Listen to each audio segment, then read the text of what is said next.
What's going on, guys? This is the DeFi Crypto Alliance show where we're doing our best to be the bridge between our fellow real estate investors, entrepreneurs alike, and the cryptocurrency world, where crypto is the biggest opportunity over the next few years. It's not even close.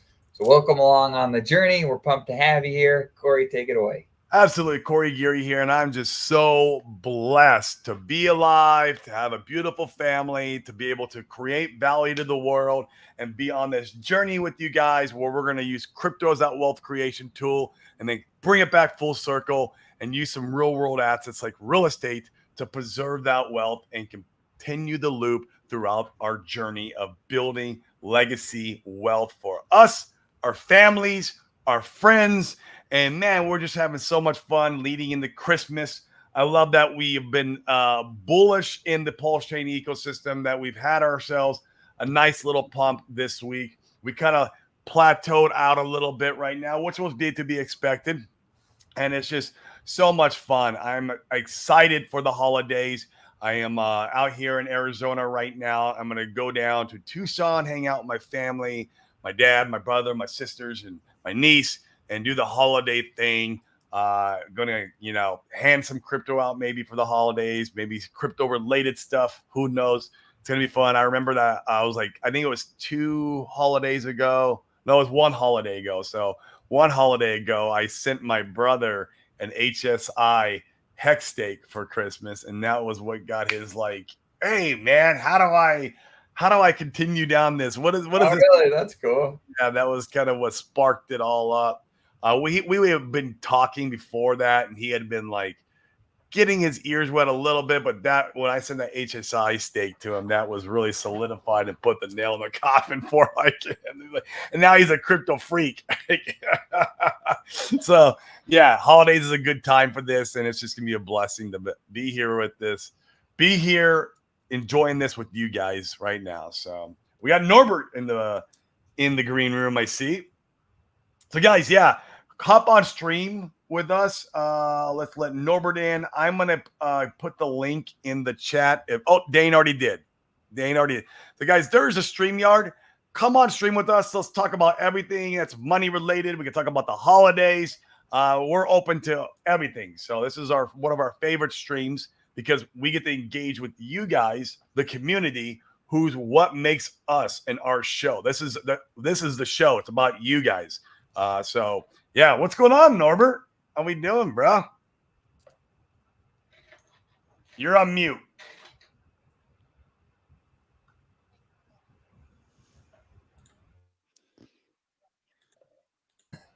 We got Money Gang, who he's trying to connect. We got Norbert, who's muted. Dane, can you hear me? Okay, are we still good?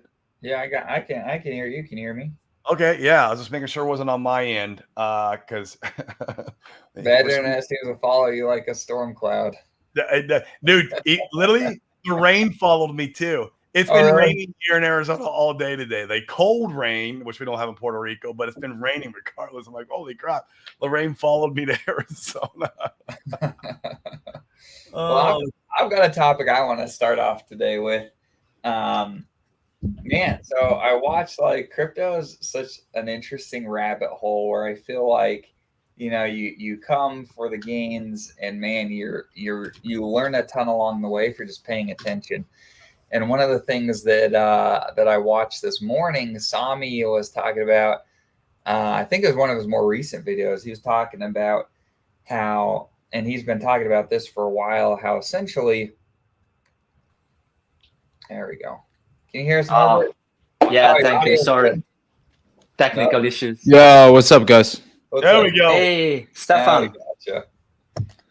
Sorry, my camera's having some issues, but yeah, carry on. Not a problem. Yeah, so give me you guys insight. So Sami's talking about how, and this was fascinating, how the United States, one of their biggest blunders, the government feels like, was letting the price of gold get out of control. When the gold ETF came out, gold went parabolic, and gosh, it was like crypto gains. Gold did like a 30x in a relatively short time frame, if I'm not mistaken. And so they don't want that to happen again. And specifically, if you need to keep a fake fiat Ponzi system alive. Well, what do you need to do that? One of the big things is you need to be able to control the price of other assets so that your paper money doesn't get absolutely destroyed like we've seen time and time again historically. You need to be able to control other systems. And the best way to do that is to have a mechanism or a third party, a conglomerate that is not the government, but one that you control, aka BlackRock, that can go in, that can own these things, and that can manipulate the price however you see fit in accordance with in relation to the dollar in order to keep the stuff alive. And so Sami's video that I watched earlier was talking about how essentially the Bitcoin ETF, it's a cash in, cash out deal. So it's essentially like fiat that represents Bitcoin value. You're not actually getting real Bitcoin. That's the Trojan horse for BlackRock, aka the governments and the powers that be, to come in and control crypto, to be able to even potentially send it. You could send a price, get everybody in. It's a bait and switch tactic, and then destroy the price. And then it's like a false flag where you can come out, you could say, hey, citizens of the world, isn't this crypto thing so terrible? Look how you all got screwed. We either need to get rid of it or have a lot more legislation. We're the ones that can keep you safe, not you. You shouldn't have your own access to your own wallets and self-custody. We will keep you safe. And man, like it's just it's an interesting thought process to consider. What are your guys' thoughts on that? Do you think that's real? Do you think there's legs to that theory, or do you think that's just another theory that's not accurate? Another tinfoil hat theory that always Conspiracy theory. That's what I'm looking for. Yeah, conspiracy theory that always comes true. When the conspiracy theorists get laughed at, you literally years down the road, they end up being like fortune tellers. Right. So, I mean, I'll only add one piece of the content, and then I'll let Money Gain Norbert say. I would say it's the latter that you were talking about, Dane. It's to have the control over the asset, not so much to abolish the asset, because I think they see that there's too much money, and they see which direction, how the growth is propelling in this asset class. And so they just want to make sure they can control it and get the legislation, get the, all the regulations surrounding around these asset classes. And it could very well happen the way you said, like, oh yeah, they pump it up and crash it, and then they scare mom and pop, and they get a lot of regulations surrounding it. And then it turns into like a gold asset that only goes up. I don't know what gold does every year anymore. It's like 2% a year. Nothing, yeah. If even that, like that's what ended up happening with the assets they control, like Bitcoin, Ethereum, or anything else. So, I mean, that's what I foresee happening. I mean, I don't know if it happens in this cycle or not fully, but they could definitely crash the price of Bitcoin this cycle for sure. So right. Yeah, it will be interesting. What do you think, Money Gang? Yeah, I saw what was being said. It was off of Max Kaiser's theory, and yeah, it does look like it's coordinating to a cash in, cash out ETF. The only other thing I would say as well, so we have to take that into account, and then we also have to take into the Ethereum ETF, which will be the deadline for that is May 2024. So that is the other one. Are they going to take the same approach or the same thing when it comes to the BlackRock ETH ETF? So I see where he's coming from. I see and I don't know. I mean, are the Bitcoin guys going to accept that if they see it in the paperwork, or are they going to accept that if it's a case where it's not a real spot ETF? Max is a pretty big voice within the BTC community. So I do take that into account, but it doesn't surprise me. I think about it, and I think about like the US government. I don't want to shit on your country, guys, but I think about the worldwide plan. I think about the worldwide plan of and it wouldn't surprise me. I wouldn't be surprised if they're trying to do what they did to gold previously. Agreed. Yeah, agreed. What do you think, Norbert? Yeah, really well said, Stefan. And I watched recently your shows as well, but you explain a lot of things. But Somi's video was, I think what he did recently was one of the best when he explains, how this technology got advanced. First we had like Web 1, advertisement, Web 2, and then now we have Web 3. But for me, this ETF thing is just all about, control, and I'm not the biggest fan of it, to be honest. We need some regulations, that's for sure. Otherwise, money is not gonna come in, and we need new money for sure. But you can tell that they were trying to suppress the gold price for sure. It's like in these economic times when everything just gets out of inflation, hyperinflating pretty much, and then you have the gold price around $2,000 hovering. It just doesn't make any sense. But if you connect all the pictures, all the dots together, it just doesn't make any sense. And I strongly believe that 2024 is going to be a painful year, because now if you see the stock market rallying like so fast and so hard, why is that? Like nothing has changed significantly. I don't see, I live in the United Kingdom, I don't see the productivity going up like to the sky like that, but then the stock price is going up crazy. And this is all down to this new information that some people say that probably next year we're gonna have 3 to 4 rate cuts, because the report is going back to the Fed that the unemployment is started rising and productivity is dropping, which is not good for the economy, and business owners are moaning. The numbers are not hitting it. So now they realize that if they want to avoid this catastrophic, collapse, they have to cut the rates, which, the smart investors are like, oh, okay, if you're going to cut the rates, that means you're going to print more money. Then we need to start buying things now at the low prices or at the current prices. And then probably next year when the others coming into the picture, they're going to start buying after us, which is completely artificial. And I strongly believe that we're gonna see the pain for sure. Yeah. In fact, in respect to pain, I was watching. Corey, did you see Colin's new video with the inverted yield curve? It's like a 10-minute video. I think he posted this morning. So nah, not a new one. I saw the other guy that you posted in our group. I watched that one, but yeah, I haven't watched Colin's new one. Colin reposted that one. That's where I found that. Oh, so, okay, yeah, okay. I watched a video last night that essentially they had some really in-depth research around the yield curve inversion in the markets and how quickly that may lead to a recession, starting to see the stock market and different things correct. And there are some examples where immediately, like yield inversion.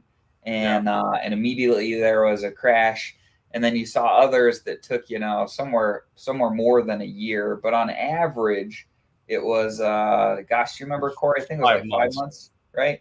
So on average it was 5 months, which theoretically, I mean, that would put us in February next year if that average played out, and if the more bullish, like 12-month scenario played out. That only gives us 9 more months, theoretically, before the economy takes a crap. And, I think I can tell you this, that if I was not plugged in with you guys, I absolutely would be around tripping bags this time around, just because I wouldn't be paying as close attention. But I think we're positioned for a rally early next year, and then I don't know if the game is going to last very long this time. I would say that the one thing, I feel like the more we travel through time, the smarter or the more clever, I guess, the Fed gets on creating the Ponzi and keeping it alive and keep on printing the money. They know how to. They're getting better and better at kicking the can down the road. Not that the recession's not coming, and not that it can't be catastrophic or whatever. But they're doing so well now at controlling on how to push the pricing where they want to go. Like when the COVID thing happened, they played that so perfectly. They knew exactly how to play it. Yeah, I don't know if it's going to play out exactly how they're saying it is. I mean, I could easily see it go into 2025. I can. Now, will it? I don't know. Can it crash in February? Absolutely. Absolutely, it could crash in February. Absolutely, it could crash in Q4 of 24, and absolutely, it could crash in 25. We just need to keep our eyes open, our ears, keep on listening because it can happen, man. I think they've gotten better though at kicking the can down the road. And next year's a presidential election. With that coming up, they're just not going to want the economy to go completely in the shitter in February, and it could. And then maybe that's the reason why they kicked Biden out of House. That could be it. And so, but it's just less likely, in my opinion, that happens. But we don't know nothing. Do you guys want to know a little hot tip as well? So one of the persons that I love following is Nancy Pelosi's stock tracker. I would recommend everyone go on Twitter. Oh, that is a freaking brilliant idea. Now, let me tell you, she's just made her largest purchase in over 3 years, and she's bought about $5 million of NVIDIA calls, which have a strike price of $120, expiring on the 20th of December, 2024. Really? That's an interesting Yes. Bro, last how do I time that? she did this was beginning of 2020, right before COVID was announced and the whole crash came. Correct. She bought in early. Oh man, you guys coming with the secret. That is sauce fire. today. You have This is money gold. game. Any way you can drop that? Yeah, I'm gonna drop it right now. Yeah, Please. I want to, like, dude, whatever she's doing, like, bro, like that's money. Copy trader, yeah. Copy trader. At the very least, you can be in risk assets if you know she's in risk assets. Exactly. That woman is like the goat of trading. I swear. You mean Paul Pelosi. Paul Pelosi. If you're first in information, man, you don't have to be a goat of, genius, right? Yeah, the goat of insider information. That's what she's the goat of. Hey, Dane, to give you a little bit of hope back on what you were talking about, the regulation side of it. I don't know if you caught Ivan's latest video this morning, but he was talking about Arcana, or he was talking to Arcana is what he was saying. This protocol called Send It. You literally just have to have an email address and you can send crypto to anybody based off of email addresses. Wait. Whoa. Wow. So how does that work? That's a game changer. Go back to the 12-minute mark on his latest video they released this morning. Yeah, exactly. It's Yeah, just he like, talked about I this have morning. confidence we will innovate around anything faster than they can implement any legislation. Just like the internet did in the 90s. So I was useless to even try and clamp down on the internet because they would just continue to innovate around it. That's Right. a good point. I like. I think another good example is like torrenting with Napster. Like, you know, they made it illegal to download music, but you could never, you know, like there's never been a better time to download any content you could ever. How Grab many years? anything I want online. How many years going back into the 80s was what's his face? Johnny Case talks about it sometimes. What's his face was in front of Congress, and it actually is really good videotapes in the like early 90s to go watch. He's really smart. I cannot remember the rock band he's the head singer of. He looks nothing like he sounds. His IQ is freaking ridiculous. You know who I'm talking about? Have you heard about this? I'm not familiar. Do you know what songs he sung, or what was he? Oh, he is a part of a popular band. I'll link it. I'll put it on Twitter. I'll link you guys in it. Okay. Anyways, that went on for a decade before Napster ever came out. And by the time Napster came out, it then evolved into torrents. Like we all thought it was over after Napster, and it kind of was for a little bit. Evolved into torrents. It just evolved. Yes. It evolved to something better. When we thought it was over, it just got better. Like And that's all it torrents did. evolved into streaming. Right. you know. That's all it did. It went from VHSs and Blockbuster to CDs in the mail to streaming, and now that's yeah. Who uses a DVD anymore? Like we watched The Highest of Stakes last night. My brother came over, and it's like 2 clicks, and it was on my TV. Like it was the most convenient thing.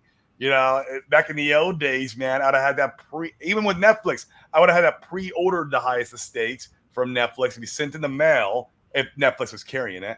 And then I would have done that a week in advance to prepare for my brother coming over. Right? It's so And, easy like, to now onboard it's just somebody so with freaking highest stakes if convenient. you wanted to know the movie marks and have it ready to go on your Amazon, and that's on your cell phone at a bar. You can easily onboard somebody pretty quickly and show them certain parts of highest stakes. It's not. I mean, It's so great. There's your Christmas present to send everybody. What's up, Crypto Compassion, bro? How you doing, man? D. So it's Snyder. good, man. Are you in Arizona or Puerto That's Rico what it right is. now? I'm in AZ right now, man. I'm in AZ. I came down for the holidays. Yeah, Good. man. Just loving the weather. I brought the rain with me. It's raining here in Arizona. And I'm like, it never rains in Arizona. I come from Puerto Rico and it's freaking raining. My wife's like, ah. Right. I love it. I love the rain, man. It's great. Yeah, So- Johnny Chaos should come on stream. You're right. Yeah. Yeah, If Johnny comes on, I'm gonna bring up a very controversial topic. You got to come on now, Johnny. The one that we were talking about in the green room, Dane. I wanna bring that up if Johnny comes on because Johnny's an OG. I think we should bring it up either way. Johnny's an OG, and so like I would love to hear his take on some of these things. And You got an elephant in the room. as always, isn't there always an elephant in the room? Always. There's Yeah. always an elephant in the room. I mean, we got this. She's not the elephant though. Say hi. Oh, Say hi. hello. Yeah. That's crazy. Well, I got a good feeling. I know what you're talking about, but yeah. Yeah, it's I guess we can go ahead and talk about it, Dane. Yeah, do it. Let's do it. So we don't name any names, but yeah. We're not gonna name names, right? We're not gonna name names. But I have reference points from a few different people. From like I just know, right? Like I'm pretty integrated in the community now. Even been out in Puerto Rico, that helped a lot of getting like integrated with a lot of these OGs, right? Like I was over at Big K's house for Halloween. Big K is not part of this, by the way, so I'm just giving you an example. But there are OGs, even one that I know of that lives in Puerto Rico. There are OGs that cheated their bags for Titan X. Yeah. Completely cheated their bag. whole It's bag. like I would love to know what like Johnny Chaos's thoughts are on that. I would love him to come on and talk about that if he wants. If you don't want to, totally cool. I get it. I'm not going to name names. I know I had a conversation with one of those prominents just last night, and it was pretty much all in. I mean, you guys heard my take on it. I've got a little lottery play over there that I'm doing, and that's fine. It's like it's what it is. Like I do the whole Sami thing. You guys watch. I love Sami. You guys probably follow Sami. He does like the 90 or 95% core, and then he has like 5-10% lottery. And that's exactly how I do my portfolio. And when I do the lottery, I always put new money into crypto to play the lottery games I'm playing. Like for example, I did Zen. I mean, I did it. I'll admit to it. I did stupid Pulse Bitcoin. I wish I didn't do that. That was my worst lottery was Pulse Bitcoin. And so I do these sometimes, and but I have my core, and I don't sell my core to go into the lottery. And so it's interesting how I'm hearing about it all over the place, and from multiple sources. I heard about it, a week ago about an OG that I was just like, wow, they're leaving the system, and maybe that's the rinse we need, because I've even heard Sami talk about it. It was like, some guys Redistribution.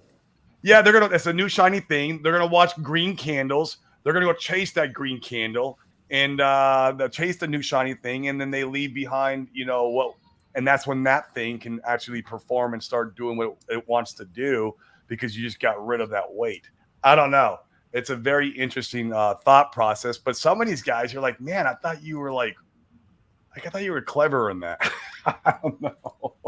It's absolutely pointless selling at these prices. If we've been waiting for, okay, fair enough, they OGs, they came in early into the picture, and then probably they up, I don't know, 50x, let's say, but probably more than that. Getting rid of the OGs whole- are up more than that. I mean, there's some that are up, still hundreds of X's. But getting rid of the whole thing just because of a new project is like, it's not.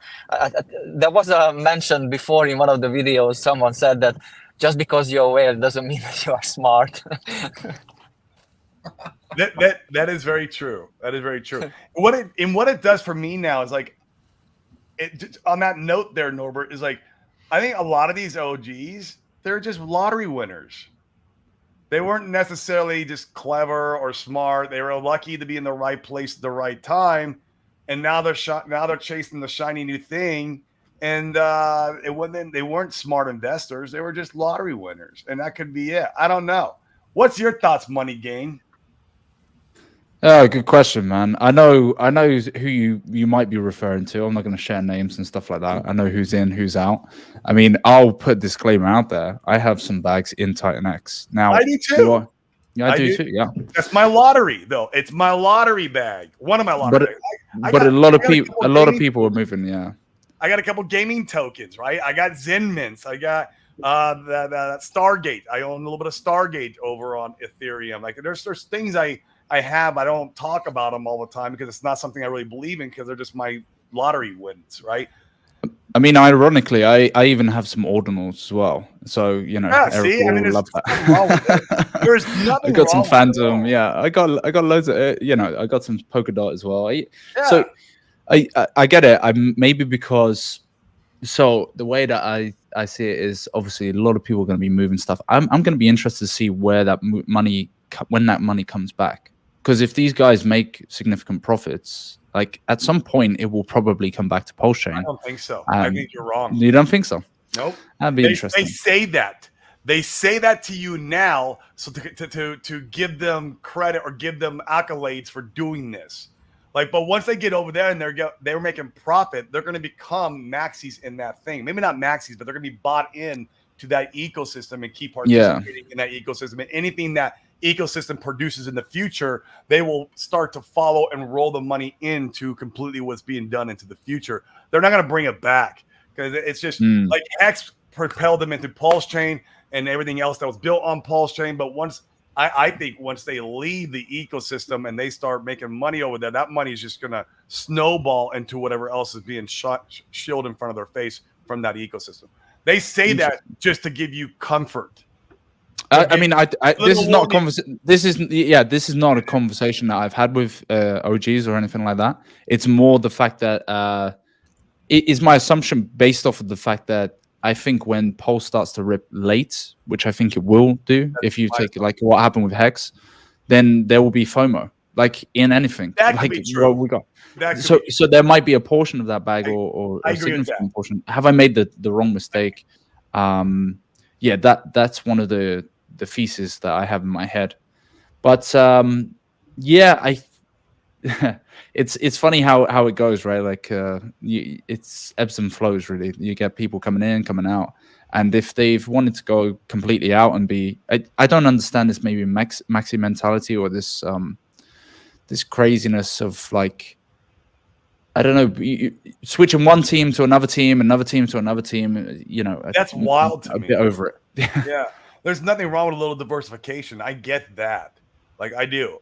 And I do it, right? And I've always talked about that on this show and admitted to it. I'm not a maxi, although the majority of my economic energy is in RH assets, specifically Pulse. That's my biggest bag. Second biggest bag is PHEX. I guess to play devil's advocate, they're banking on the SEC case not finishing up sooner than later. That finishes up like XRP's case did, where it was 2.5-3 years. Sure, but they're making a big. I mean, one of the big issues with that case is like there was literally Ripple was selling so much off the top. Even in the 21 run, they had $1.5 billion worth of sales of XRP exclusively. That's not taking into account any sellers with on the market, retail, whatever. That's just foundation. Just the foundation who is like ripping the price down. So when we talk about like, oh, it did a 10x from the SEC lawsuit coming against XRP to the top, or like 16x from their bottom to the top of that cycle, it's like, well, yeah, but there was hundreds of millions of dollars sold in the year before that, and then at 1.5 billion sold on the way up. So yeah, I don't know if, I mean, it's so low liquidity Pulse Chain right now, and it can rip. It's 16x for a multi-billion-dollar market cap with, you know, eventually they didn't listing it on centralized exchanges once the SEC hit it, and that was like basically the only place you could acquire it. We don't have that issue because we're been DeFi since day one, and it's wild to me. But to hedge against my bet, I built my bags where like if a 20x is all that happens, that's going to be still legacy wealth for me. Maybe not legacy, but it's going to be a lot of wealth, whether it even at 20x. If it goes more than that, great. But yeah, that's it's interesting because I think like you said, Money Gang. I mean, the liquidity is different. We don't have people selling on ahead, besides maybe some OGs, but they're getting out now. I mean, I just think the dynamics are way different than what XRP went through at that time. I could be wrong. I think our biggest headwinds, besides the RH, I don't think it's the SEC. I think it's what our conversation earlier was, is about if we do get a February recession. I think that's going to affect us more than anything, and that'll affect all crypto markets. But that's a bigger headwind to me than the SEC case, in my honest opinion, is what's going to happen with the stupid economy. And they're going to keep the Ponzi-nomics going on with the dollar all throughout 2024. I don't know. I don't know. I think that's a bigger concern. That makes me lose more sleep at night than the SEC case, in my opinion. It does, is what the hell they're going to do next year. And so, yeah, it's just interesting to think through. And, whatever the black swan is on the markets. Well, I mean, not actually a black swan if you're predicting it, but yeah, right. I mean, it doesn't have to be. Usually, it is a black swan that happens. Like, for example, when they broke the system last time around, that's when Lehman Brothers collapsed. That was kind of like the black swan event that happened after, and then everything just cascaded afterwards. So there is usually an event like that. You're right. And who knows? Yeah, who knows what it would be.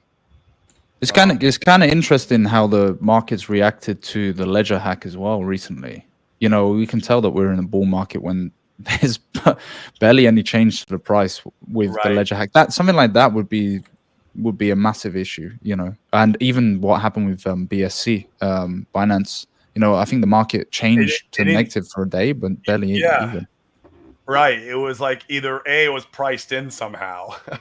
Yes. Or B, right, we are in a bull market, because in a bull market, negative news doesn't affect you. And in a bear market, positive news doesn't affect you. So that's how you know when you're in those cycles. When do you think the retracement? Sorry to interrupt. When do you think the retracement is for Bitcoin? I'm expecting a decent retracement down. You know, I think it's when the ETF is approved. I think there will be a buy the rumor, sell the news. When the ETF is approved, we're going to see a massive sell-off. But then you're going into the halving, and it probably will line up with the charts on, like, because if you look at every market cycle, there's always a sell-off before the halving event. I think that's the catalyst, is the ETF approval. But it gets longer and longer. That's that period there between, you know, the peak and then it dips into the halving. That gets bigger and bigger every time too. This is very true. It's very true. So, I mean, just like Richard said last cycle. Retracement on Bitcoin, you know what I mean? Like a big dip in Bitcoin is like 10 or 20%, right? Like, I was going to say going down to 35, 30,000, yeah, 30, maybe 30,000. Yeah, I was thinking the same, around 30,000 as well. You touch 48,000 or something, and you go all the way back down to 30. That's a pretty big dip. Yep. I think 30 is that psychological level. That's the one they'll aim for. Yeah. Yeah, round numbers. Normally, people get emotional. It wouldn't last though a whole long time, I don't think. I mean, that's the beautiful thing about crypto is it moves fast. You go down there and you're hanging out there for a few days, maybe a week, I don't know, and then it's back off to the races again. So, you know, our more speculative plays like the RH assets, you know, it would probably take a hit temporarily. That might be your last chance to get in, even if we only get a 10x. Like, if that's like the worst case we get out of this, which I don't think it is, because we're not XRP, but that we only get a 10x, that'll be your last chance to get in before the 10x happens, probably. Right? I don't know. Like, for me, I mean, you watch Richard for, you know, all of the last cycle and in the bear. So here's the scenario that for me, now everyone, you know, like, go buy bonds, you know, whatever you want to do. Go buy bonds, go buy stocks, go talk to a financial advisor. Go talk to a financial advisor. They'll put you in something, earn 3% a year, right? I mean, like, for me, after watching Richard as long as we have, so here's the scenario where I'd be happy to sell out. Fire is coming. Yeah, here's a scenario where I'd sell off my RH bags. If Richard disappeared, there was nothing going. There's no developers in Pulse Chain. Nobody's building anything. Well, then in my opinion, the game's up. Like, it's time. He made it. That's great. We'll have Johnny bring the fire here in a second. Fire. Like those are signs that the game is up, in my opinion. Now, Johnny will have a varying opinion, I'm sure, here. We'll get it shortly. But, like, those are indicators we can look at to say, like, hey, something is mechanistically very different now. Richard's still engaged. He's still building. He's decentralizing everything. Builders are still building on Pulse Chain. We've seen people release, especially the big sacrifices. Like the guys have released products, whether you like them or not is neither here nor there. But there's building, there's activity, there's still marketing. Like I just haven't seen a lot of things that for me are really important change that make me want to go sell my RH bags. In fact, Corey and I have talked about it for months. We've been building ours. I feel like it's so undervalued right now. It's stupid. I DCA 3 days ago. I did like 30% PHEX and it was like 70% Pulse. I mean, and I'm planning on doing another DCA in January, depending on what levels we're at. But that's, I'm still continuing to build. Like I still have my confidence here, and that's my core. That is my core portfolio for this run. What's up, Johnny? What's going on, brother? Thanks for jumping on. I'm trying not to say anything. That's what I'm we trying love not when to you do. say something. You're If the most. If you guys want to go chase shiny objects, please do. Tap out, sell the whole damn bag, please. And you know what? Don't come back. Just There you go. Go forth. Because so this is what's funny to me, right? Everyone's like, Richard the SEC, Richard the SEC. Let me ask you something. How are these new projects going to fare when the SEC comes for them? Do they have $600 million in the bank that they can go to court and fight it out? I don't think so. So what happens? Because what is happening in crypto right now is all crypto. It's not just Richard Hart is being sued by the SEC. The SEC is suing anything relevant in crypto. So the best thing for these new projects to be is to stay obscure, because as soon as they get attention, there goes your website. Now what you going to do? Because they can be court ordered to shut down their website. Do they have those externals so that you can download it and run it from your computer? No, they don't. So what do you do when their website goes down? It's so funny that people want to turn around and say, well, I'm going to go to the new thing because it's safe because Richard's under the eye. And the reason Richard's under the eye, because it's a relevant crypto. It's relevant. It got governmental attention because it's relevant. It's funny that Brian Armstrong and Brad Garlinghouse said it's a freaking rite of passage now to get sued by the SEC. Right. It's a rite of passage because it means you're doing something relevant in the space. And you know what? The only people that care about the SEC, guess who? It's the Hexicans. We dwell on it all the time. But what if? But what if? But what if? But what if? But what if it's a big ass nothing burger? Like I've been saying from the very beginning, something that's going to take years and years and years to even go through. And at the end of it, it's nothing but a fine. If anything, it's a civil case. People love to brew in this whole imaginary horrible scenario. Hex and Pulse are designed to operate regardless of what happens to Richard. From the very beginning, he said, if I go away, if I go to jail, if I die, it still runs. What happens with these other things if their founder gets arrested? Okay? What happens? You guys, people will just throw money into anything. They think, and we're talking about the OGs cheating. Yeah, well, guess what, guys? There's a lot of guys that got really lucky. They picked the right thing, but they still haven't distinguished the difference between what Hex is and what other cryptos are. They are just playing the same game. They happen to get the right coin, be at the right place at the right time, and the price go up. And they still don't understand the innovation that's here. They don't understand the potential of the innovation, okay? And here's another thing, all right? I'm going to go with the guy that has business experience. I'm going to go with the guy that has done business where he was making 60 million a year turnover. Okay. I'm going to go with the guy with the 140 IQ. I'm going to go with the guy that understands marketing and was retired at 24. Okay. I'm going to go with that guy. I'm not going to go with the guy that decided to copy somebody else and add a couple features to it and slap it together and put himself at the top of the food chain. I'm not going to do that.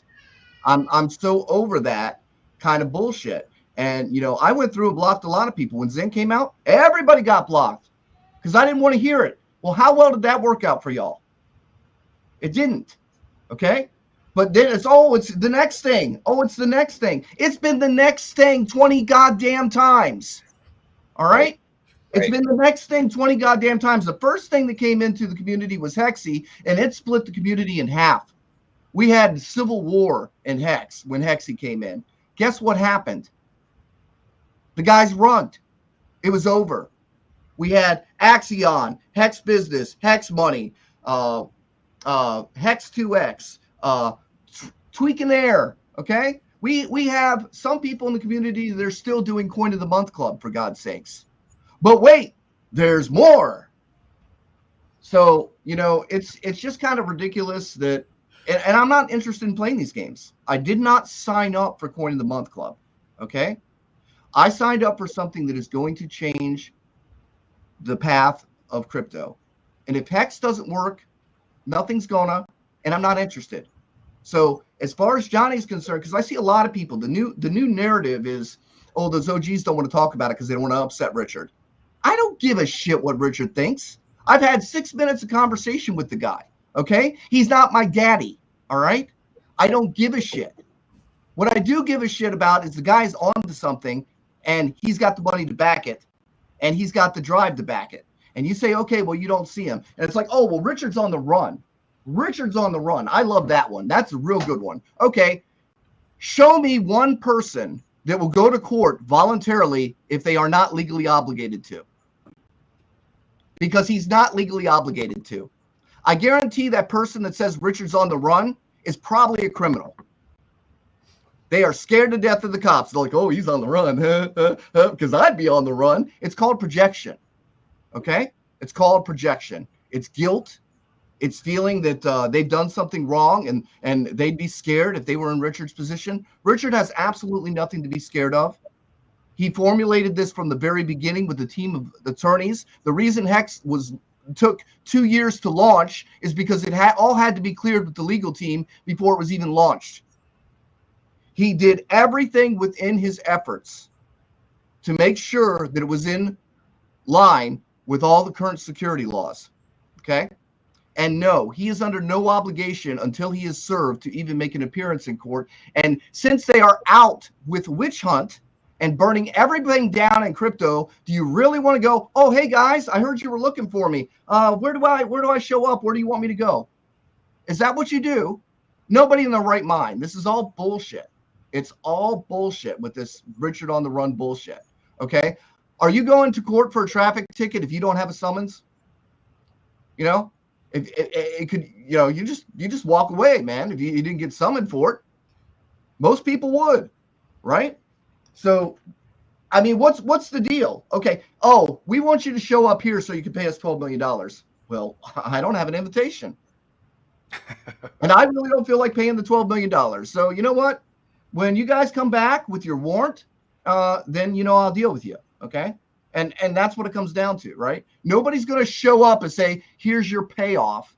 If Richard were to show up and just pay a fine and walk away, you know what the narrative would be then? Oh, Richard will pay the SEC off. There is no win to this situation. People are going to spend it negatively or they're going to spend it positively, depending on their situation. And they're just going to keep touting this. But you know what I told people? Stop. Stop with the SEC. That shouldn't even flow out of your mouth. Because they are suing everybody, every relevant crypto, okay? And eventually, if these new things do take off, they'll get sued too. So you're not safe there. You think you're safe there, you're not. They have less legal representation, and they're not in a position where they're going to be able to defend, okay? Plain and simple. So good luck with that. All right, ran over. No, that was a fair take. We appreciate you sharing. What, in fact, I haven't seen you talk about this, Johnny. I'm curious if you're willing. Under what scenario or pretense would you say, okay, I need to move on from these RH assets? Is there a scenario at this point? If this doesn't work, I will never touch crypto again. That's how confident I am. This is like when Bitcoin was made, it solved the Byzantine general situation. When Ethereum was made, it solved the smart contracts, okay? Actually made money programmable, okay? When Uniswap was launched, it created the automated market maker, okay? These are primary keys to the development of crypto. We had BBS systems, bulletin board systems, and now we have the internet. This is the same kind of progression, okay? And then when Hex came along, we actually had programmable yield, okay? A proof of work, proof of stake hybrid. This is a revolution, Okay, this is something new, and it's got the firepower behind it too. You're not going to build what he has built here, and the reason, and this is the funny thing. Okay, part of the reason Hex succeeded like it has is because of the resistance. The same resistance that other people are complaining about, and they're complaining, oh, you OGs, you don't want anybody to succeed. That same resistance that they're complaining about is what forged us in fire. Most of these things I don't even care to speak of because they're not even on my radar. I just don't care. Okay? And most people will just not care. These things are being marketed to a subset of a subset of a subset. The odds of them actually taking off is beyond, a fraction of a percent that they actually take off. Okay. Ethereum was a unicorn. Bitcoin was a unicorn. Bitcoin was a unicorn because it was the first of its kind. It had great limitations. You couldn't do anything with it. You couldn't program the money. If you have programmable money, you should be able to program it. Ethereum made it so that you could actually program and run smart contracts. All right. And then Hex actually utilized the function to create yield. So these are very important things. And if this does not work, then screw crypto. I'm out. I got other ways to make money. Right. Us too. I hate to see it go. Certainly. That'd be a lot of money. But I'm betting on the winning horse. Okay? I'm not just sowing seeds out there and hoping something grows. This is something that is actually truly innovative. And you know why it's innovative? Because it had received the greatest amount of resistance that any cryptocurrency in the history of cryptos has ever received. Literally, all the streamers hated on us day one. There were multiple streams from all the highest paid influencers in the crypto space trashing it. Okay? And as a result of that, we were forged in fire. We had to stand up and say, no, it's not like that. Okay. And why is that? Because they were hitting Hex with absolutely all of the same arguments that could be absolutely applied to any ERC20 token in general. Like, for instance, Richard owns too much of the supply. Yep. Okay. And the top 100 wallets own over 90% of every successful ERC20 token ever created. Do you know that? You know how I found it out? Because they made that argument. So what did I do? I looked it up. You did the work. I looked it up. Instead of taking them at their word, I looked it up. And you know what? Only about 10% of any successful ERC20 token is actually in circulation. And 1% of the total supply can dump that near zero. Was that you or Hexo that made that list years ago? Hexo made the list. How centralized is your crypto? Yeah, Hexo made the list. So, but I mean, we were all looking at these arguments, right? We were looking at, well, what founder doesn't dump? Richard's going to dump on your head. Okay, what founder doesn't dump? Name one founder other than Satoshi, who's probably dead, that hasn't dumped on chain provable. Name one founder. You can't. Okay, so if Richard were to dump on our heads, guess what? That would be no different. So it's all these arguments that they have that would be no different. And in fact, though, the funny thing about that is it's provable on chain that Richard's never dumped, right? There was no shadow mining. It was all legitimate and on chain. Even the adoption amplifier. People say, well, the OA owns too much. There's reasons for this. There's reasons for this. And whenever you try to screw with the recipe as it is, take Wise, for instance. Oh, I forgot about them. There's another one that snuck in there. They locked up all their liquidity, right? And they wanted to have for 200 years, they locked up their liquidity. I'll get back to you guys. Yeah.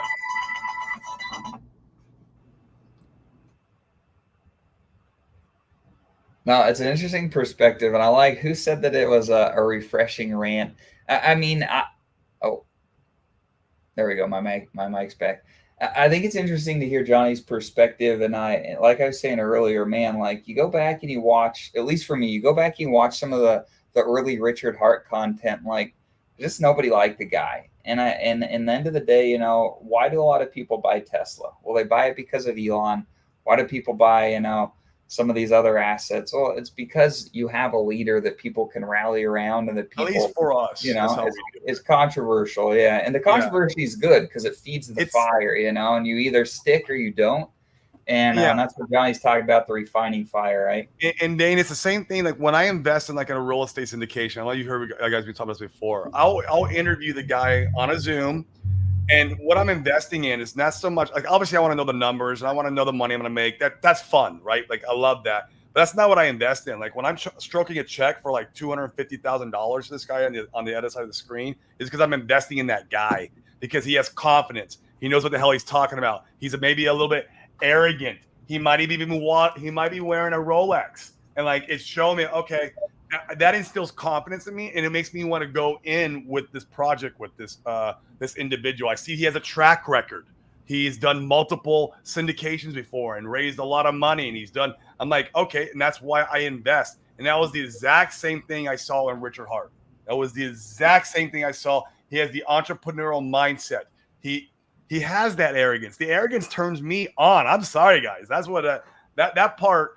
I like that part. And if you don't like that part, it's because you have an ego issue. You're letting that clash with your ego, and you have to let the ego down because the ego will cost you opportunity. I promise you. Your ego will cost you money if you don't know how to bring that down a level. Because we all have ego. That's fine to have it, but you got to know how to bring it down and let it get past that. And that's what Richard Hart. Yeah. The thing is, Corey, it's like, look, all right, say you see somebody over there and they got a hot dog stand, they're making $2,000 a day. Okay. Everybody says, hey, that guy's making a killing. He's making $2,000 a day. Let's go over there and open a hot dog stand. Yeah. Next thing you know, you got 5 hot dog stands over there. Guess what? That guy's no longer making $2,000 a day. And then what do? They compete to sell the bottom because they're trying to undercut each other for everybody else's business. And that is what we have in crypto. And that's what you have when a crypto branches out into multiple little feelers, is now nobody is making the same amount of money as they were because everybody's trying to take a little bit of that money instead of working together to build up what it is that they have. You know, they're not investing in the hot dog stand and the guy, you know, helping the guy grow his hot dog stand. No, everybody wants to own their own. And the problem is it looks good, right? But now that guy is no longer making the $2,000 a day. They're making a fraction of that, and everybody else is making a fraction of that. So what happens is you become diluted. You've been completely diluted, right? Right. And that's fine, because in crypto, what happens is when everybody runs off and they spend all their money, they'll be buying the next top. And that's what Money Gang was saying. They'll be buying the next top because they'll be coming running in and they'll have a lot less money and they'll be buying the next top, and then they'll bitch the whole time while they're riding it down. It's just how the system works, you know. Sure. But as far as cryptos, no, I was done with crypto until Richard came out with what he did. It is full of liars and cheats and thieves and backstabbers, and I'm not interested in that. I rather have a real life in the real world than have to deal with that kind of bullshit. And you know, and I had times where I went out of my way to go on other people's streams, and then they just talk shit about me. You know, it's like, why am I putting in the effort?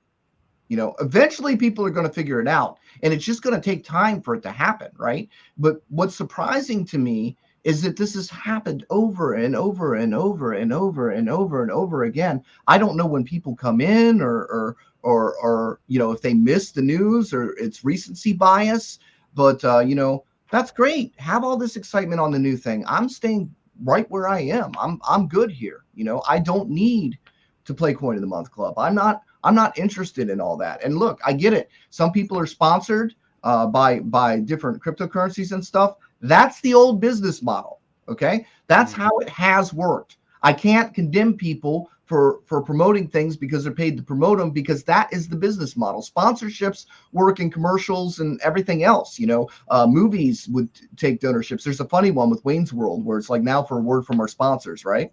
You know, so that's been a thing for forever. That sponsored advertisement's been a thing forever, but that's not what I'm here for. You know, I'm here because I see this thing as being innovative.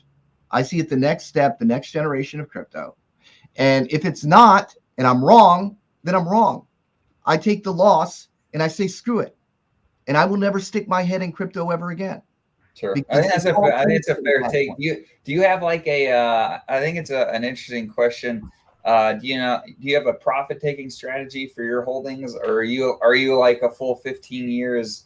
We punt it out and we just see. I have Sure. takes coming out within 2 years. So when everybody was jumping ship, I was doubling down. That's where my position is. Okay. So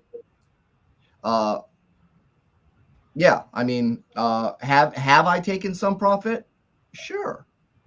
Who wouldn't when it goes from 0.00005 up to 30, 40 cents, right? Who I'm wouldn't in take this to only money? take profit. Huh? I'm in this to take profit. Yeah. Who wouldn't do that? You know, It's like you creating a business and you're like, oh no, I don't want any of the money in the business. Just keep that money going back in the business over. No. I don't know, man. I ran a business. I did that for years, so I get Oh, we have to. We have to. We don't do that intentionally. It's not like right. No, if you know, obviously, you know, when it hit highs, I took some profit, but not like hundreds of thousands of dollars kind of profit, right? Because I believe in this thing, you know, whether I'm crazy or off my rocker or whatever, I believe in this thing. I believe it really has potential, unlike other things in the space. I believe it is. I'm 100% on board with that. Holy shit, I'm on board with that. So I mean, that's just where I'm coming at it from. And yes, when I saw everybody leaving, that's when I was doubling down, because, you know, people are like, you know, well, Johnny, you know, I bought the top because you were talking about Hex. I've been talking about Hex for the past 4 years. It's not my fault everybody decided to buy when it was at 30, 40 cents, when they decided that all of a sudden now it's valuable, right? Because that's what happens is the price goes up, then people recognize that these things have value. And when the price goes down, people don't think it's worth anything. Well, you know what? Pawn shops make good money. The reason the pawn shop owner is rich and you aren't, because he knows when something has value and you don't. He knows what he can get it from you for, and he knows what you're willing to give it away for. And then, you know what? He's got all the time in the world to sit on his ass and wait for the prices to come to him. So it's a line of thinking. You know, when you get into something and you think, I'm going to do a quick flip, a quick turnover, you know, it never goes the way you think it's going to go. It never goes the way you think it's going to go. So you got to kind of plan for the longer term. Hey, Norbert. Internet back, issues Norbert. as usual. London. No, that was great, Johnny. We appreciate you jumping in. It's always good to have your perspective. We've been going for about an hour now, you guys. Is there anything, any last parting words anyone wanted to share? Anything you want to cover before we jump off, Corey? For me, just that we're still planning having Crypto Coffee on next week. I mean, we talking with him again. I mean, he lives out in PR with me now. It's really cool. So we got him coming on. We'd love to hear some of his takes and some of this stuff. It'll be fun. I'll be on the Hex conference, and we're trying to organize it where we will even have a 20-minute interview with our friend Robert Allen. Robert Allen's a real estate billionaire. He's done real estate his whole life. He's in his mid-70s. But we onboarded him into Hex and Pulse. So Maddie wants to see if we can do a small interview with him on the conference. I'm putting it together. It'd be really cool if we can make it work. He already agreed. Yes. It's about just putting the times, getting the time slots figured out. And then, so that'll be fun. So guys, tune into the Hex conference. Obviously Mighty Allen has a bunch of guys on there. It's gonna be an amazing time. That's in the beginning of January. I think it's January 6th, if I'm not mistaken, or something like that. But other than that, no, man, you guys have a happy holiday. This is Christmas. Spend it with the family. Try not to look at price charts too much. I know it's hard. My family, unfortunately, like my brother does crypto, my sister does crypto. So it's like, so we'll be talking crypto over Thanksgiving dinner, but in a good way. But spend time with your family. Make it an amazing Christmas. You all are blessed to be alive. Be grateful. Be thankful. We're in this amazing asset class. I'm truly blessed. Money Gang. Yeah, man. Thanks for having me on. And yeah, happy holidays, happy Christmas. And go buy Bonk. Go by the time. No, go by Braun. Oh, good laugh. Good. You'll probably get trapped on Solana too if you do that. Right. Deserve Yeah, it. exactly, yeah. Like a week, and the prices will be way down by the time you get back on there. Yep, absolutely. Appreciate you guys jumping in today. Seriously, it means the world. Thanks for you guys in the comments. Happy holidays. We'll catch you next week. Peace. All the best.